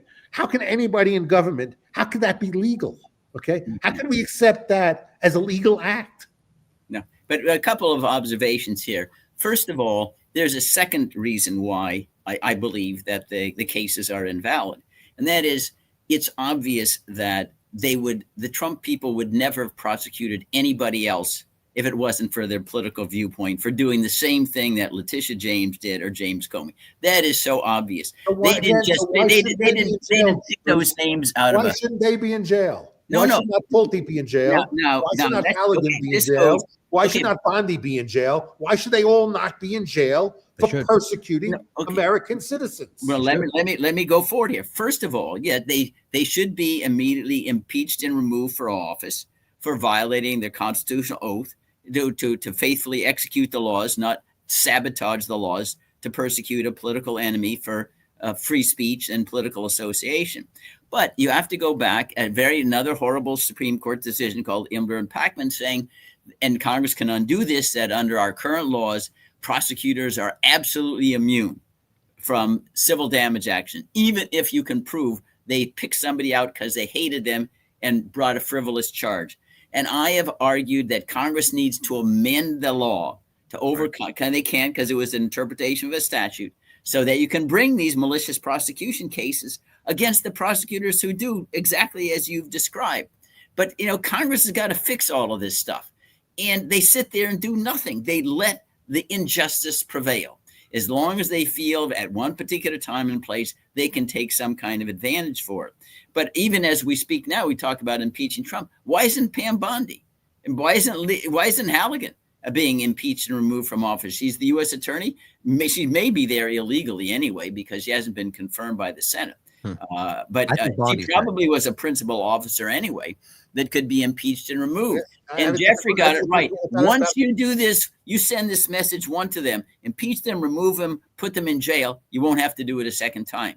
But all they've seen from the congressional branch for 50 years is anemia, nothing. So they walk around arrogantly, strutting. They feel that they've got no risk to confront here. Congress sends a message to them once, it will not happen again. So do you think, same point, but a little bit different, okay? And other people who should be impeached. Kristi Noem, her video that apparently is being shown at some airports, blaming the Democrats for the shutdown and blaming Democrats for people's, even worse experience flying than it already was, okay? Is that a violation of the Hatch Act or not? Yeah, of course it is. And it's also, I would impeach her for saying that she believes habeas corpus means the president can deport anybody he wants. You have an oath to uphold and defend the Constitution. You have to have a minimal knowledge of what it means. You've showed you're a complete ignoramus. You have no idea what your obligation is. You're out of here. You shouldn't be serving in any executive branch where you couldn't take office without supporting to defend the Constitution, and you have no clue what it means. And I agree with Jeffrey that like you point out the legal barrier to it, but there should be legal repercussions, not just impeachment, right? If people are making deliberate choices that you can prove, intent can be more difficult. But in these cases, you can prove what they're trying to accomplish. These people should go to jail for that. I think that's very obvious. And who else? I don't know if all these people have gone to actually check the Office of Legal Counsel, a position Bruce once participated in. Okay. Yeah. I don't know if these people are really going in and people writing real good opinions and saying, gee, I'm going to do these videos. Is this okay for me to do it? And then the question is whoever, if they're not doing it, okay, impeach them, put them in jail. Okay. If they are going to the Office of Legal and Counsel, then you go to challenge the office, and maybe that person should be disbarred unless they have justification for why they think it's consistent with the Hatch Act, and they should defend why it's consistent with the Hatch Act. What we're seeing is we're not seeing anyone from the Office of Legal Counsel explaining why they think this is that this is not in violation of the Hatch Act. We're seeing a lot of political actors, who are giving political opinions, but we're not seeing a person. It's like if I have a company, okay, and I got to go to my lawyer for a legal opinion, okay. If I go to a lawyer for a legal opinion, I'm only going for a legal opinion they're liable for, okay? So they're giving me opinion that ultimately saying is, I'm relying on this opinion because if it's wrong, you have liability with me. So you got to be careful that I'm asking for a formal opinion because you're assuming the thing that makes me feel comfortable of trusting your opinion is I'm not the one taking the risk with your opinion.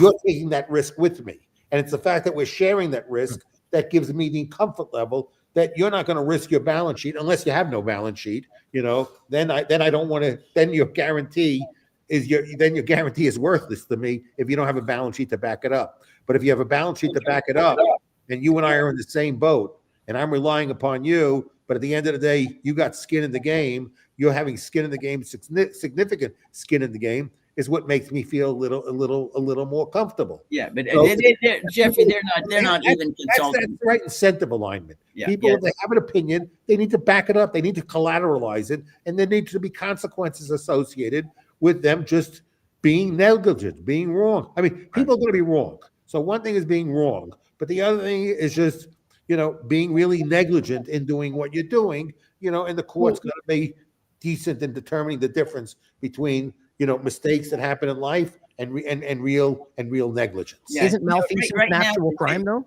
Yeah, I think that, let me interject here because I served in the Office of Legal Counsel many years ago. We would go over to the White House and say, you can't do this. One of my chief jobs in Office of Legal Counsel was to decide whether Nixon had committed impeachable offenses. We were against Nixon, not in favor of Nixon. We were fighting him in the U.S. Supreme Court to turn over the tapes. We were not, we felt our client was the Constitution of the United States. We would say no repeatedly. That doesn't happen anymore. The Office of Legal Counsel has kind of disappeared. But I remember John Yoo was investigated because he was giving the Office of Legal Counsel theory at that time. President could ignore every law in the world if he claimed it was partial of his war powers as commander-in-chief. Yeah. And so he was subject to some review, the Office of Congressional Responsibility. But there was a little pushback. But since then, they don't even, the Office of Legal Counsel has disappeared because they don't want to get any viewpoint. I remember the same thing happened under President Obama about the war in Libya, right? Do you have authority, to just go ahead and bomb the hell out of Libya? There's no congressional declaration. Oh,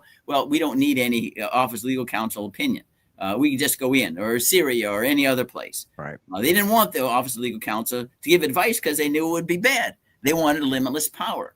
But anyway, why do you need that? Congress is supposed to have their own Office of Legal Counsel. Says can't expect Office of Legal Counsel, although I think I was an exception, to put a check on the executive because we're part of the executive branch. You can't be a judge in your own case. When OLC opines, they're opining on their own power, the executive branch. Now, we at that time, because of the ethos, were able to tell Nixon you can't pardon yourself and the other things he couldn't do. But that's long gone. You can't have that. And that's why you have to have congressional oversight. There's nothing that prevents Congress from hiring their own lawyers, having their own evaluations of what the executive branch is doing is right and wrong, and saying, even if you can't get into court, we're impeaching and removing you because you're not upholding your oath to faithfully execute the laws. That doesn't even exist anymore. The idea of Congress having its own independent, lawyers with real savvy and background, it's a museum piece, like 50 or 60 years old. What should be happening if we had a system that worked, okay, is that Congress says,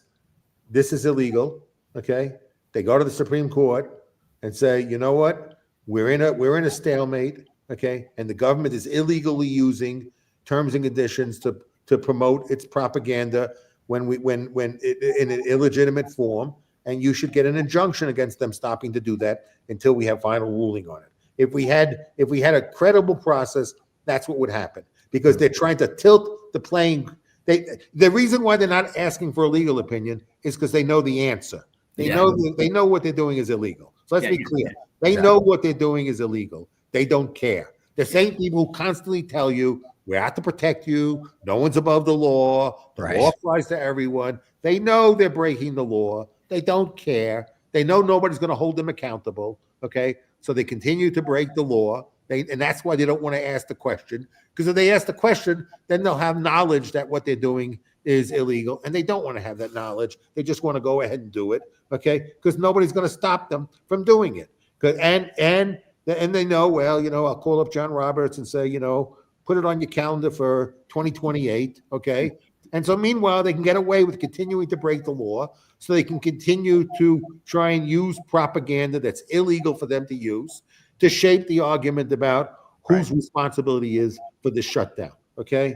So this is a complete perversion of the system. Okay. And the fact that perverting the system this bad is an effective strategy, okay, is how screwed up we are as a country. Yep.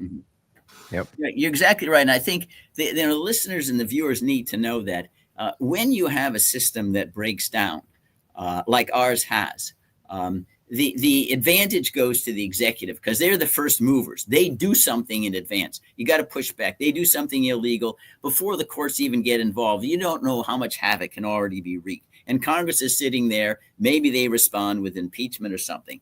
Because the executive, say, has the first mover advantage. And when the courts put stays on it and says, well, we hesitate X, Y, Z, it's handing over all of the government to the executive branch.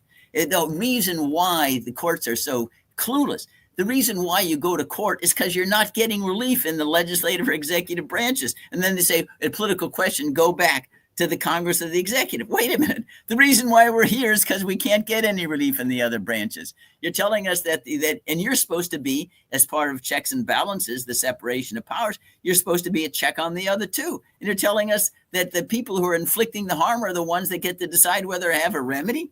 Of course they're going to say no, because they're the ones who's inflicting the harm. This makes no sense whatsoever. But I say our system is completely, I say we live in a post-constitutional world. And again, the only remedy in the long run is education that people got to push back. Yeah. There are other things can be short-term speed bumps, but if the American people don't care, okay, it's not going to survive. Maybe for another 100 years, it'll resurrect itself, something like that. But this situation cannot continue. It gets worse and worse every single year. And I repeat, like we've always said, whoever succeeds Trump is not going to give back any of the power they inherited. Exactly. None. No executive has ever surrendered power inherited from his predecessor. You got to take it from him or it's not going to happen. So you think when Trump goes away, the problem goes away? No, it does not go away. And we're further towards the cliff. Yep. I've got an appointment in about 10 minutes, so I'm going to leave you guys with a thought. And on this note, Bruce, of where we are, and we all clearly agree on that. The question is how we can go forward from here. And I think I'll use this opportunity yet again to point out that I think a direction away from more government, I think, is the way to go forward. But I'll leave you with the definition of anarchism, rather Emma Goldman's framing of it. Anarchism stands for the liberation of the human mind from the dominion of religion, liberation from the human body from the dominion of property, liberation from shackles of the restraint of government. It stands for social order based on the free grouping of individuals. And I think it's very important to understand and think about a world in which that might be the way. I mean, arguably, that's what we're all really talking about. There's different mechanisms which can achieve that. And I think we should consider a world where the government centralized power is not necessary. But thanks as always, both of you, for having enlightened remember, Ryan, Emma Goldman thought she was going to find Nirvana in the Soviet Union. I know. There and said, no. Okay. Aside from her every other opinion, the statement still stands. Yeah. Listen, I have to go too. I have something at 2:00. I apologize for abruptly stopping, but I think, we started out, we were going to talk about Humphrey's executive and the limitless power of the executive branch, claiming that Nobody should be outside of their control. Maybe we can do that next week. Maybe we'll have oral argument on that score. But anyway, if I can make my closing argument, it's going to be the same refrain. Stay involved, no matter how pessimistic the future looks. We gotta try, right? We gotta try. Even our posterity will admire us because we tried, even if it seemed futile. And we can't base our day-to-day activities on the likelihood of immediate success. That's what gave us the 56 signatories to the American Declaration, and let's honor their sacrifice. And my last words will just simply be thank you, Ryan. Thank you, Bruce. Thanks, guys. Okay, thanks. Okay.